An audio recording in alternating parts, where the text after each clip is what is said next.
All right, here we go. Today we have the Queen of Dancehall, Spice, who just dropped her new album, Mirror 25. Thank you so much for having me. Welcome to VladTV. Thank you. Love the album, by the way. Oh, you do? I do. I've listened to it all day. Oh, wow. All day, all day. Thank you. My favorite song is Come Out.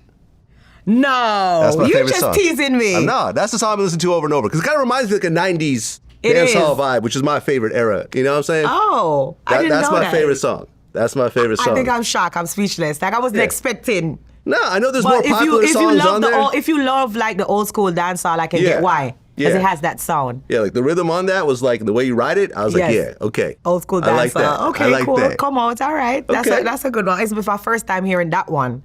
People have other picks, but I guess you actually are one of the authentic old school dancehall lovers. I am. Actually, my DJ career started with me DJing for Barrington Levy.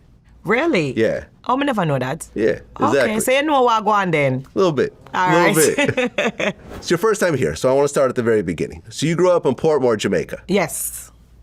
And you had 5 siblings. Yep. Who all slept in the same bed at one point. Uh-huh. So what was that like growing up like that? Definitely humble beginnings. I remember we used to sleep head, tail, just so we can fit on the bed sideways. My mom and dad, you know, Old Britain, Portmore, we used to live in our little blue board house. I remember it like yesterday, and it was just that one room for all of us. So, I feel like it inspires me as well because, you know, my humble beginnings make me want to do better, set a better life. It gave me a lot of dreams and inspiration and aspiration. So I just feel like my past has a lot to do with where I'm at right now. So I'm grateful for where I'm coming from. Well, sometimes you said you didn't even have food growing up. Yes. What was that like for a little kid to go to sleep hungry? I don't think I even want to think about or even remembering it. Yeah. There was so many pain sometime, just kind of remembering wanting something, I can't have it. It was a lot of pain. I rate my mom though, because she used to go above and beyond to provide for us, regardless of what. She's always a hard worker. And so I really give her a lot of props because I remember she really kind of giving us something out of nothing. I don't know how she did it or how she provided, but I remember times when I don't even know where she got a pound of rice to cook and make it share for so much of us. So, it's not things that I want to remember because it's like as a child, I can't imagine in a child just wanting as little as food and can't have it. Well, you started out singing at 6 years old. Yes. And you first started in the church. Mm-hmm. And your mom wanted you to be a gospel singer. Yes. Didn't quite work out that way. You're reading an old bio. You're reading a deep old bio, I see. Right. Like you're going from the start, from the nitty-gritty. Exactly. So for me, I used to go to church. We had to go to Sunday school. That is a must. My father, even though he was a Rasta, we always had to go to church every Sunday. So I used to go to Sunday school and I used to sing. But funny enough, music for me started in my house with Professor Nuts because my father used to love Bob Marley and Professor Nuts. Mm-hmm. And so he used to say, anybody who can sing the Professor Nuts, I get extra dumpling. I used to love dumplings. So, you know, I used to, I remember days when I used to sing and recite Professor Nuts' lyrics. And that's why even in the intro to my new album, Mirror 25, Professor Nuts is the one who started it because that's where my career started. Uh-huh. That's where I fell in love with music and that's where I started to DJ from Professor Nuts. So it's a whole history when it comes down to how I fell in love with music. Well, you're already living a hard life. And then at 9 years old, your dad passes away. Yep. And then your house burns down? Yes. So it's a series of really It's a series of hardship and traumatic. And also, for me, I tell everyone I named this album Mirror 25 because I'm celebrating 25 years. And when I said mirror, it's the things that when you look in the mirror, you're literally mirroring the 25 years and all the pain and the hardship that you've managed to overcome. So my father was the one who pushed me to music. And then I was excited as a child, singing, reciting the lyrics. And then he died when I was so young and I didn't even understand death. At the time, I was only 9 years old. I just remember them saying, oh, your father died. And I'm like, what? That means I'll never see him again. And so when he died, because he used to push so much into me that you're a star, you're a singer, you're going to be this person, I continued to pursue that dream and always had it in the back of my head that I'm going to be a singer. So I kept on singing. Eventually, I moved to England because my grandfather wanted to help me, help my mom with one of the kids because, you know, my father died and she was struggling with all of us in Jamaica. So he was like, let me help you. I want to send for Grace, give her a different opportunity. I went to England.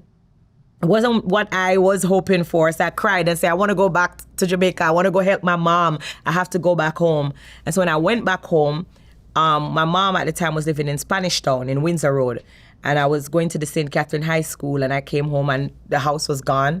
I lost the house to fire. And so that's why my slogan is from homeless to greatness.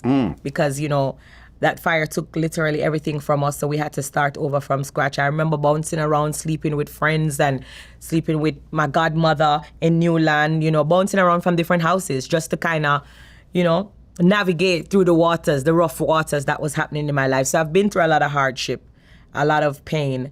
And that's why I feel like I'm kind of celebrating a success right now because I've been through a lot. Well, as a teenager, you started to perform. Yes. And then the big break came when you performed a Sting? Yes. Which is a you big have stage. everything. I know everything. I mean, that's a big stage. It is. That's one of the biggest stages. Yes.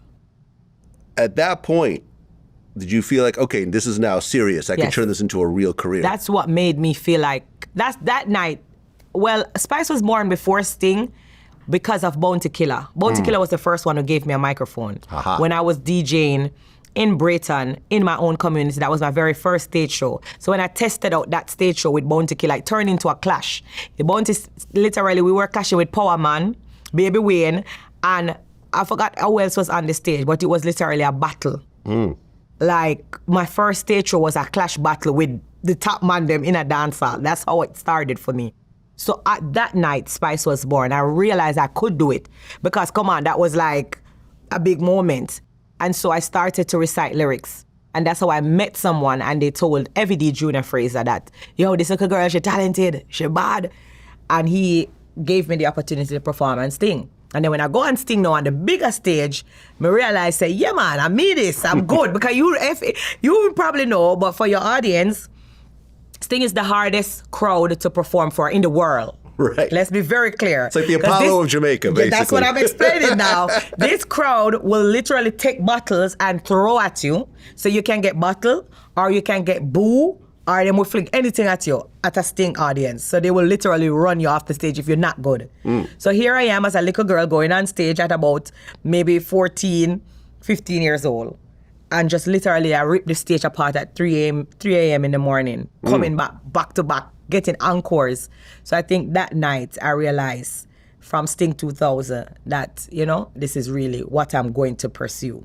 Now, you and Vybz Kartel came up together Yes. because you guys are both from the same town. Yeah, man. And what was that like? Did you see the potential early on in him? Oh, yeah, absolutely. Kartel is always that lyrical artist. I remember we had that similarity before Ramping Shop was born. We used to go to stage show and bust the crowd. Literally like, there's a DJ freestyle and I get forward before we even have the name Vybz Kartel and Spice, like before we bust.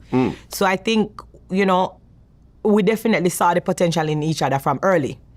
Cause me a girl will go and go DJ and stand up and bust the crowd and I say, Mama, yo, you go on with yourself. So I feel like we both knew that we were destined for greatness. Right. And you guys had a bunch of hits together, and I'm going to get into those. But in 2014, he was convicted of murder. What did you go through? I mean, considering your relationship, and you guys have always been platonic friends, but the closest of friendships, seeing him go through that, what did you go through? It was hard. It was a hard time for me. He's out now, and I feel so much joy. I remember, you see, my voice is not even what it's supposed to be right now. That's because I can't tell. From the DM come out, I must make that one big scream, my voice now come back. But still have this hoarse sound. I don't know, it's crazy. That's the excitement. That's the level of excitement that when I got the news that he's out, I just start run and scream, literally. I'm so excited just to see him outside with his family and his kids, knowing that they grew up 13 years without him. I know he's lost a lot of years. Yeah. And so even now he's on the internet and everybody has said, oh, Kartel on the internet, that. But them not understand, he was not on it 13 years. So you got to allow him to enjoy his freedom. Yeah. I'm just happy to see the man out a door and just excited for him because I know say it could not have been easy being locked up in prison for so long. We used to visit him in prison, right? I visited him once when he was there.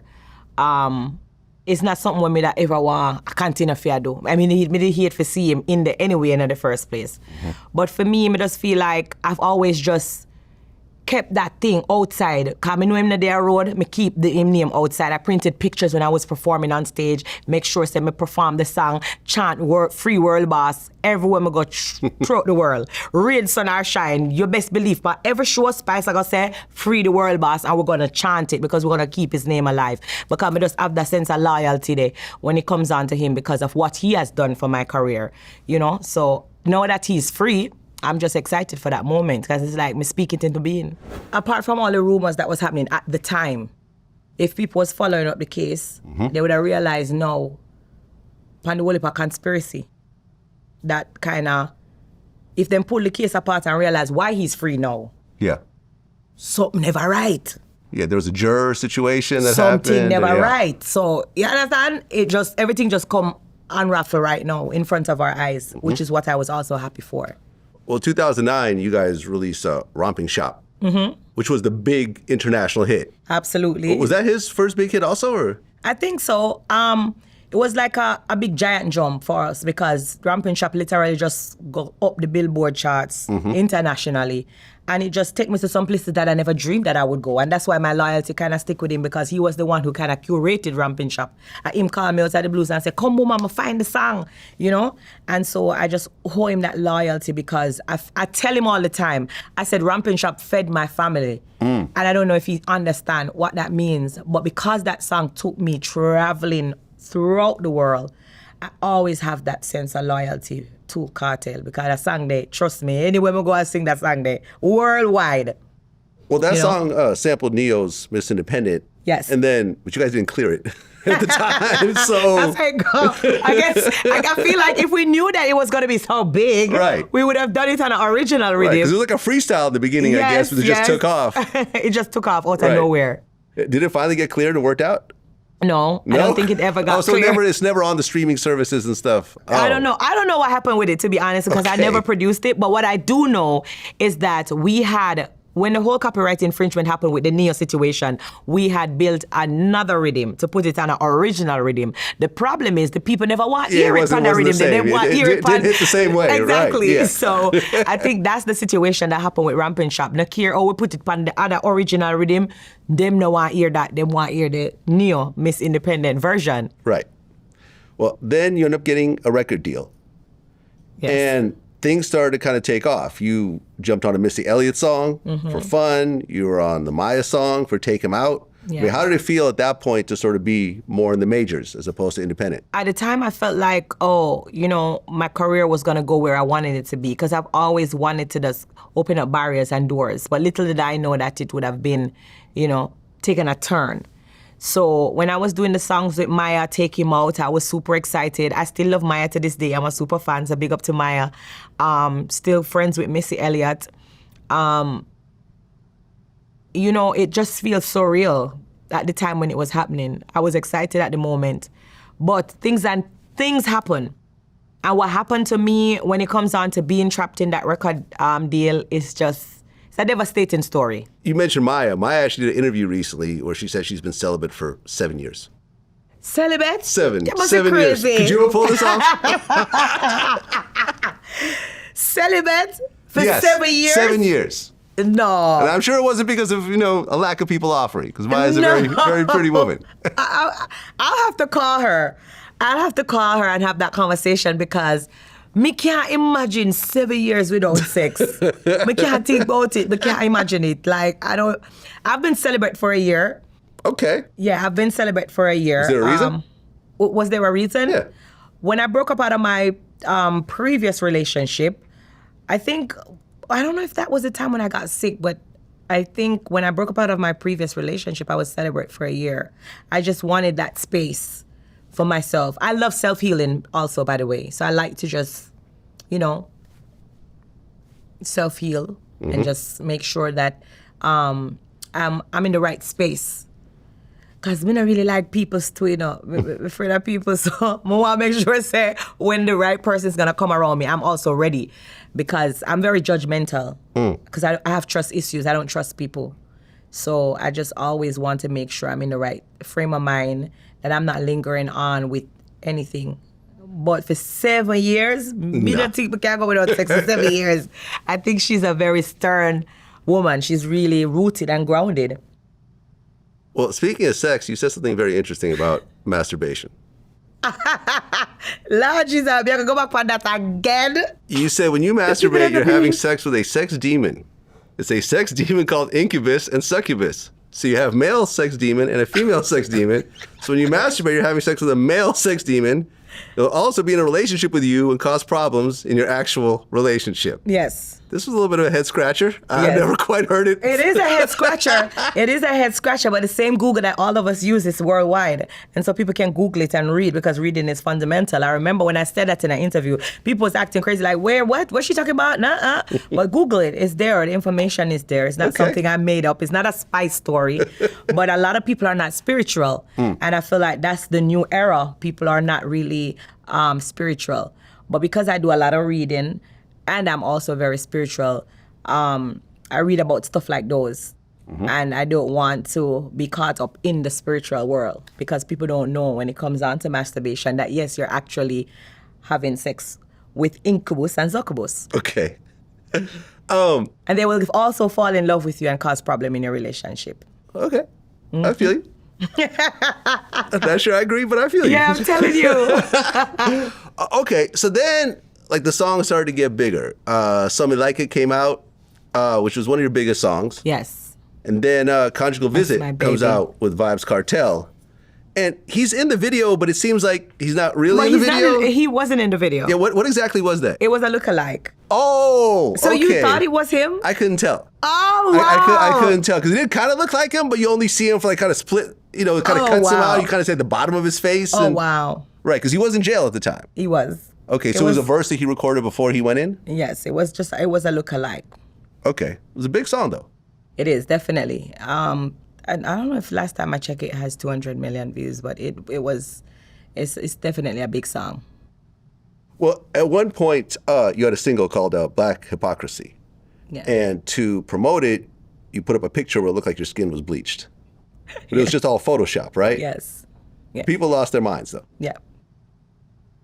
How did you feel about the response when people thought that you actually did it? Because Vybz Kartel bleached his skin at one point. Yeah. So, it's not like that crazy to think that you would do it also, but you didn't actually do it.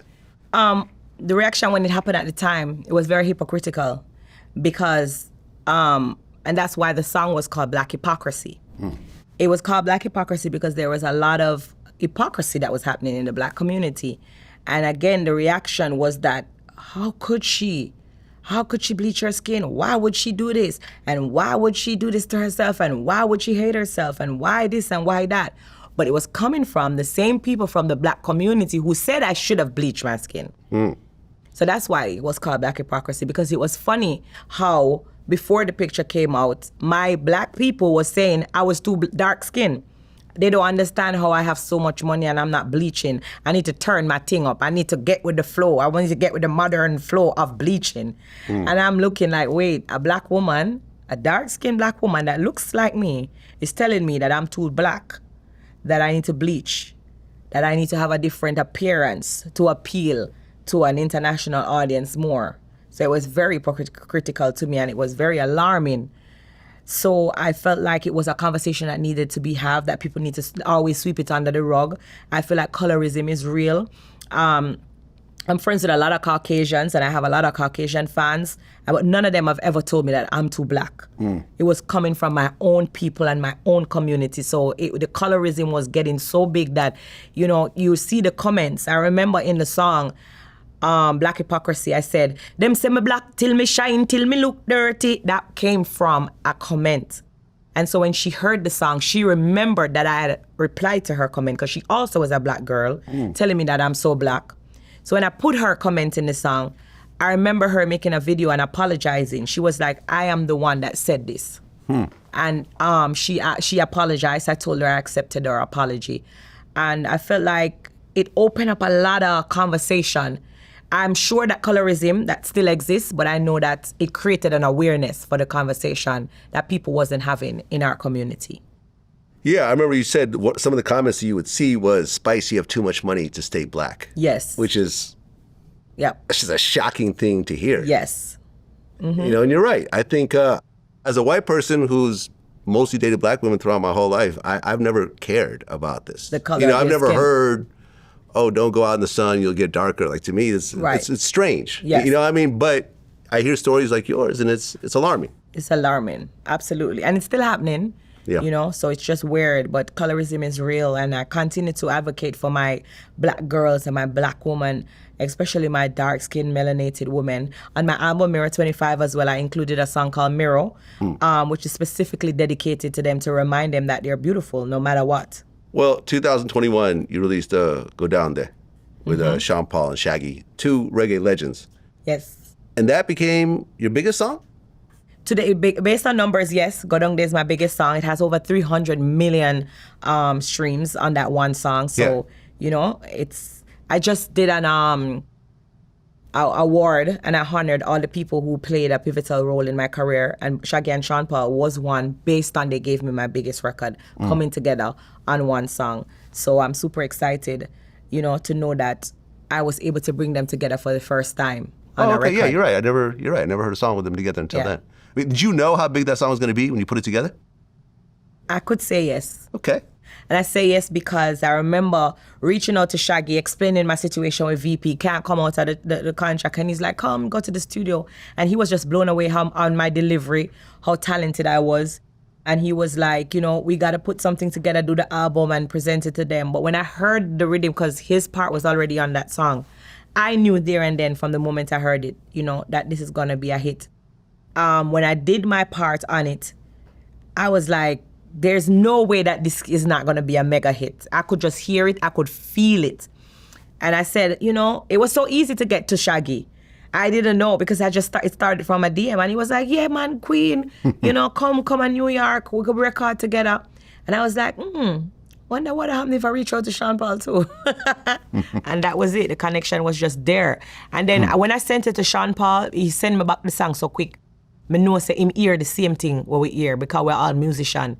So the fact that I sent it to him and he was able to record and send back, I knew that he knew that, yeah, this is a hit.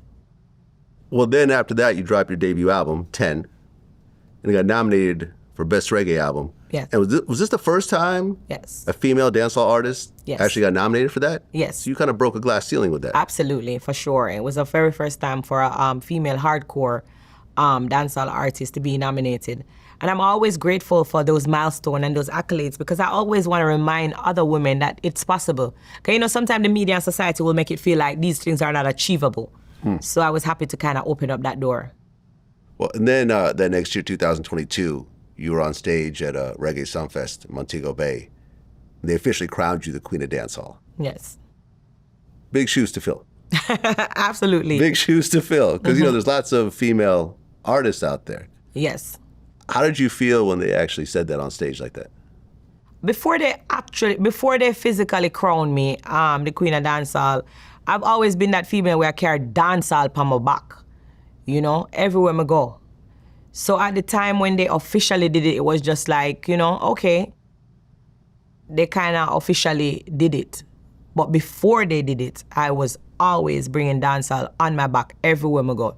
I travel with the genre. It come with me in the suitcase. So it was just one of them nights where it was just like a mark, you know, like creating a mark or a stamp. But I felt like before that, I was the Queen of Dancehall. Around that time, you jumped on Nicki Minaj's Fine 9 remix. Mm-hmm. And, you know, Nicki is Trini. Yeah, man. Queen of rap. Yeah, you could definitely say that. Did you and Nicki actually work together on this, or was it just verses being sent in? First it's been sent in. Okay. Did you ever interact with her yourself? Oh, absolutely, for sure. Actually, I had the pleasure of going to her house. Oh, okay. Yeah, she invited me to her home, which I really don't take lightly, because, you know, when somebody invites you at them yard, you know, them have to really, really like you. So I feel like when I went to LA and she invited me into her home, I personally didn't take it lightly, because I know what it is if I invite you to my house. So shout out to Nicki Minaj, Queen of Rap. She's also on the intro of my album, Mirror 25, because she's an inspiration, because she's inspired my career. Always that queen where we look up to, you know. And as a girl, I come from Trinidad, you come from Jamaica, you look up to her and she do the things so big on a global scale. You want to be able to, you know, go through them doors as well, and you cheer her on for say, yeah, Caribbean girl, run it. You know, shout out to Rihanna as well, because, you know, them do it big. For Caribbean girls, which I'm super, super proud of. And I've always just been inspired. Well, last year, you had a serious health situation. You had a damaged hernia that resulted in sepsis. It sent me into sepsis. It had something to do with the cosmetic surgeries that you had? Sometimes I feel like my past surgery that I did kind of weakened my muscles. I do feel like that. But for the whole situation when it happened, it was so unexpected. And I just really, I forgive God thanks to save my life, because that is just the greatest message that I got from the testimony. You know, I really got a message from that. And that's why I started the album with the gospel song. And a lot of people, it went #1. And I feel like a lot of people have been saying, oh, it's so touching. It's because it's coming from that real place of me saying to God that you are so worthy to be praised. Because if it never happened, it happened, I probably wouldn't have been here. But I should be here. I'm supposed to be here. God saved my life for a reason, because he wanted me here. So I'm just so grateful for him saving my life, because I did escape death. Well, it was serious. You said 14 doctors, 3 chest-busting operations. You spent 2 months in the hospital. Yep. You had to relearn how to walk, talk, and eat. You lost 30 pounds. And you actually prepared a will at one point in the hospital thinking that this was it. So you really thought that it was all over at that point. So you were almost looking at death. The doctor said it was probably going to be it for me. I remember them saying, you know, it don't look good for me, you know? So I feel like, again, I have to give it to Jesus himself, because he's the man for that moment. He's just the person that I can just give all the praise to. He's just worthy. Like, him literally saved my life. I've been through so many things that sometimes when I think back on it, it makes me so emotional, because even when I see the pictures of my stomach, like, because the sepsis ate away my entire flesh over my belly. Wow. So when I look back at the pictures, it's so unreal. I'm like, God, you really, really was just right beside me. You never left. Because how did I even come back from these things? How did I come back from that? I don't know. I remember at one point I couldn't eat. So the tubes was inside of my neck. And they used to feed me. I was on a liquid diet. I just was getting through the liquid, through the tube for months. And I was like, how did I even survive? You know? The sepsis was hard to control, because, you know, the sepsis is a poison that attacks like the organs in your body. And so even when I was getting the medication, I was resisting it because it was so strong. It was attacking my lungs and certain organs in my body. So at the time when it was happening, it was devastating. But again, I give Jesus all the praise and all the glory. And I continue to say he's so worthy to be praised, because not many people have gone through a sepsis shock and can sit here and tell you that, wow, I had sepsis and I escaped death. So I'm grateful for that. When you look at that situation, you said you think it may have been to do with the surgeries that you had. Women in entertainment, I feel like there's so much pressure to look a certain type of way. I don't want to speak on that or other women and their decision, because everyone have their own individual life to live and do whatever they choose to do. So I don't want to speak on other women and their choice. Fair enough. In your new single, 2085T, there was a talk about one of your friends sleeping with your man in the song, which you said is an actual real situation. So what exactly happened there? I don't know what happened. I don't know what happened. That situation is so confusing to me. I still don't figure it out. Like, and I say I still don't figure it out because it's like, I remember when I put the song out, the friend was attacking me and the ex-boyfriend was attacking me. But they weren't attacking each other. So I wasn't in the room and I was the only one that was not in that room. Okay. But everybody is looking at me. For what reason? I'm confused. I'm still confused to this day. Because again, a situation happened in the room and there's multiple different stories or their sides of the story where she's saying, yes, it happened, but it didn't happen this way. It was a forced situation. And he's saying, it never happened forcefully. This happened, that happened. And they all have this story, but I wasn't in the room. But they both are attacking me. So I'm still confused. To this day, I'm confused. So I just leave it, as it is. After that song came out, Mr. Vegas took shots at you. Yeah. And then you guys started going back and forth. And I remember one of your posts, you actually put up a VladTV interview. Where he was talking about, was a VladTV interview. That was a VladTV interview where he was talking about the gay community and so forth. I didn't even know that was here. Hey, small world. And you actually called me and said, Mrs. Gay Gas, here's the highlight that you're hungry for. Okay. Did that ever get worked out? No, that not gonna get worked out. None of it for work out. What was his problem exactly in terms of his comment over that song? Well, it's two different situations. Over the song, he felt like I was singing songs against women because he was trying to pick up for the girl, saying she's a victim to the situation. But then I reminded him, when he started to say, I sing against women, that he also sing a song about me. So see, the problem with music, people don't understand. They come at me all the time, but I always have my receipt. So they're not gonna like me because I'm not arguing with you, I'm giving you facts. I'm giving you a receipt. So here I am, I was saying to Mr. Vegas, how can you come for me, say I'm singing about another woman? You're saying I'm trying to tear down another woman, but you built a whole song about specifically me singing against, I did the surgery, I did my breast, I did my bottom, and till him fall off at the stage and nearly broke him neck. Like, make it make sense, Vegas. So I realized that it's not just about the situation. Everybody's just trying to get clout because at the time it was just the hottest thing on TikTok. It was a trend. So everybody wanted to highlight. And you see, when you want people in the business for a long time and them is not as hot as you, I did 25 years and I'm still relevant. When them not relevant, them start sit back and get hatred and bad mind and build up with a lot of envy. Because nothing the way I say never makes sense. Just like recently, I called up someone on stage and Vegas, I call up someone and the person was from the LGBTQ community. Now him say, me a mash up dancehall because I have fans who are from the LGBTQ community. That's why I posted his interview with you when he said he didn't have a problem with them. So I was like, what's this hypocrisy? Make it make sense because it can't be that you look out for me and I say, me not have a problem with them. But you did do an interview on VladTV since you said it was here, saying you didn't have a problem with them. So why now is a problem? That's not the real problem. The problem is Spice. Y'all not happy to see the success. Y'all not happy to give me my flowers. Y'all not happy for know say me own in the business the same time and me do better than uno. And that's the problem. And that's the real problem that people don't want to talk about. So they will create this false narrative and create a facade to make it seem like, it's this what Spice say. Me have a problem with that. This what Spice do. I don't know what Spice do. A Spice are the problem. Because them just not happy to see which part that little girl are reach. But guess what? Them are going to continue eat and have whole part of the problem. Because I'm not going to stop. You say, little black ghetto girl from Jamaica, she going to come kick down whole part doors.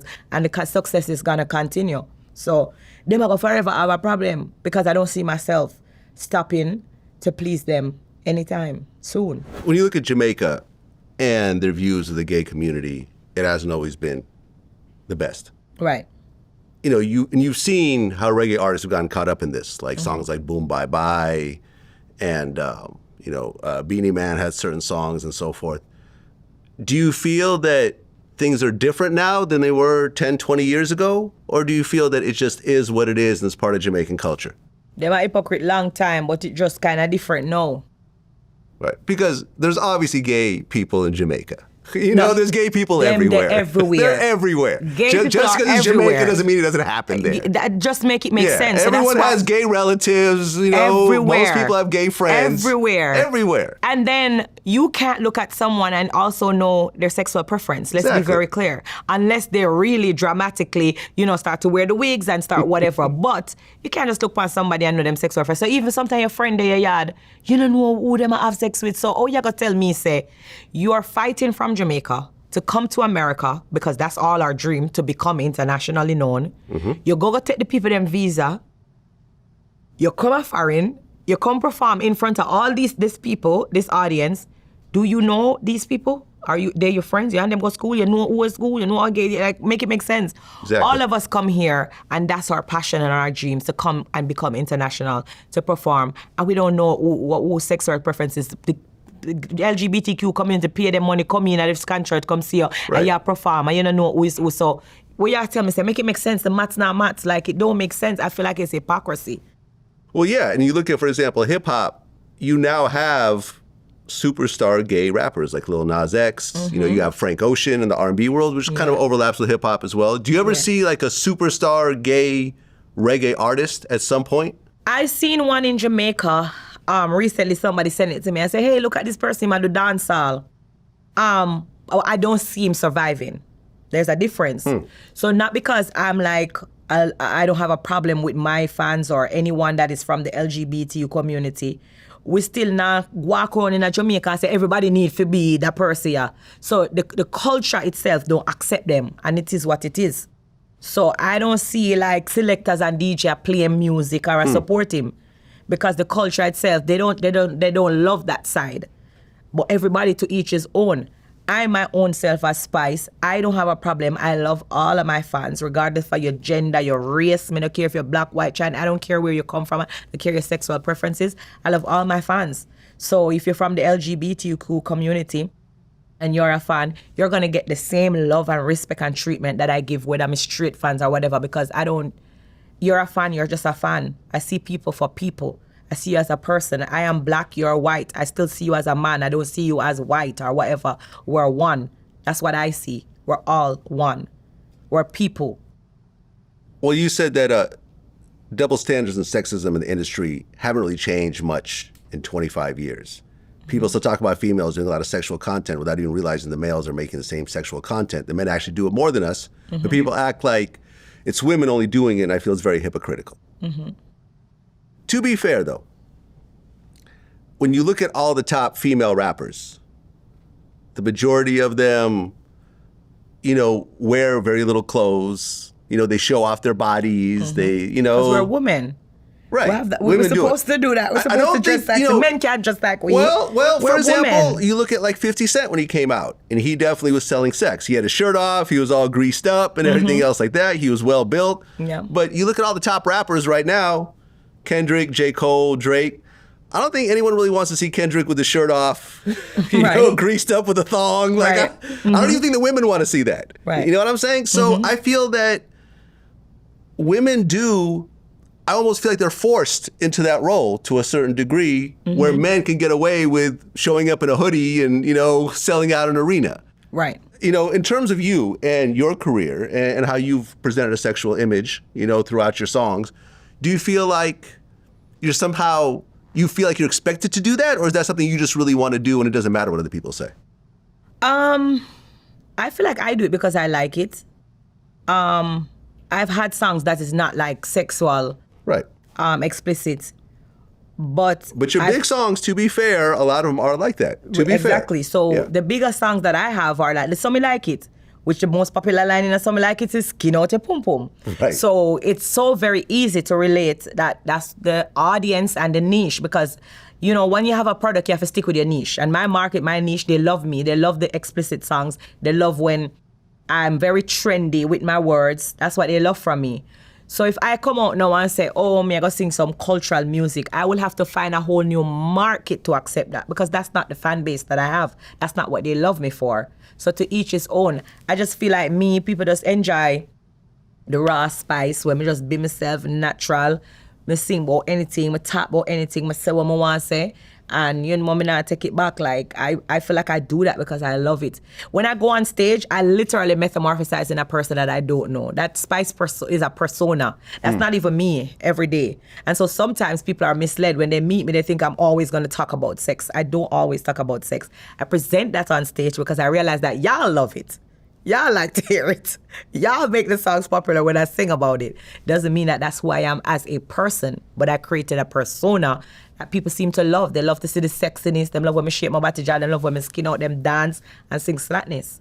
So it is what it is, you know. That's what worked for me. That's what worked for Spice. You know, me not expect to see Marcia Griffith to act like Spice. No time from the bar till me not expect to see that. So everybody has their own market, their niche. You know, so big up to Marcia, Queen. Big up to the Queen. But I'm saying, you know, I'm using the comparison to show that we're two different, we share two different content. Well, now your new album is out, Mirror 25, and it actually debuted on multiple charts, #1, which is the first female Jamaican artist to actually do that. Right. How did that feel? And I just asked someone if a male ever done it too, because we want to be very clear. Because, you know, the man, them love take with things from the woman. Yeah, so I'm asking the question so I can find out. Since you in the music from how long, maybe you can't help us. Male artist actually debuted #1? I'm asking. Well, Bob Marley, obviously. Right? Right? I mean. But the chart, I'm not sure if the chart existed at that time in Bob Marley. They're definitely, Billboard charts were back then. Were around back then. Yeah, Exodus and those huge albums that iTunes. he came out I'm with. not sure if the US iTunes chart. I don't know when it was birthed. But you know, iTunes came around in the 2000s. But I'm saying the Billboard charts were around since probably the 50s or 60s. So, well, we need to find out who else from Bob Marley. I mean, not a lot. And you talked about how you're frustrated because when people think of reggae... When I come off of my action, they always go to Bob Marley, but there's so much music that came out after that gets ignored a lot of times. Yeah. You know, and award shows and everything else like that. Is that a little frustrating, dealing with that? I don't know if it's frustrating is the word, or it's a clear, in-depth look to show us that more work needs to be done. I don't know if frustrating should be the word, but when I see the charts, for example, when I go on the iTunes chart, it's always exciting because Bob live over the chart. He not come off. Yeah, no, he stays on that chart. And he's not been here with us for like a long time. Yeah. So while it should be excited because you know that Bob Marley in one whole different category. But it goes to show that there's still more work to be done because he's still in the #1 spot regardless. So every album I go come and go, but Bob Marley no move. Him live there. He's planted there. So for me, I feel like reggae, dancehall music, we still have a whole leap of work to do. If Bob Marley is still just planted in the top of every charts and him nah move, that means that nobody else nah do half or quarter of what he has done for so many years. Yeah, I mean, but some of those songs that Bob Marley did, like the simplicity and the genius of what he's done is hard. It's hard to sing something like that. I mean, it's hard. Just like, you know, like John Lennon had, you know, like sometimes the simplicity of and the ability for little kids to sing along, which, you know what I'm saying, with dancehall songs is not always like that. Yeah, dancehall is a whole different thing from reggae. That's what I'm saying. It's totally different. It's two different genres. It's not even comparable. But a lot of people mush them together. Right. I just feel like Bob Marley is just different. It's just, I don't know, maybe they might just incomparable, him just different. I don't know. I don't know if it was just about the words. I think it had a lot to do with the message, the aura. Him getting shot, you know, before the election, him dying young and so forth. It all came together. It's just a whole package. And then, of course, his kids went on to become stars and, you know, so the story continues. The story continues. The legacy, the message behind Bob Marley. You can, I personally feel like we will never get back another Bob. You never know. I don't know. You never know. There might be someone in their bedroom right now who might end up getting even bigger. Me no know. I don't see it. You know? Yeah. I don't see us getting another Bob Marley, so. Well, you said that people in the industry have admitted that they were paid not to play your music. Mm-hmm. These radio people, or? That interview I mix up though. What do you mean? But you did say that. Where you get all this information from?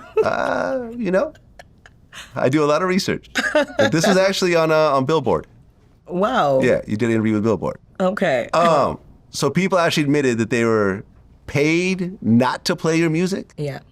But even in this day when you have streams and really the audience decides what they gravitate towards, you feel like you have haters out there that really stopped you from your success? DJs don't stream and selectors, do they? No. They play live in Sure. parties and clubs. Yes. And radio people. Mm-hmm. Okay. Well, sorry to hear that. I think that should answer your question. Fair enough. Fair enough. So the album is out. Mm-hmm. What's next for you?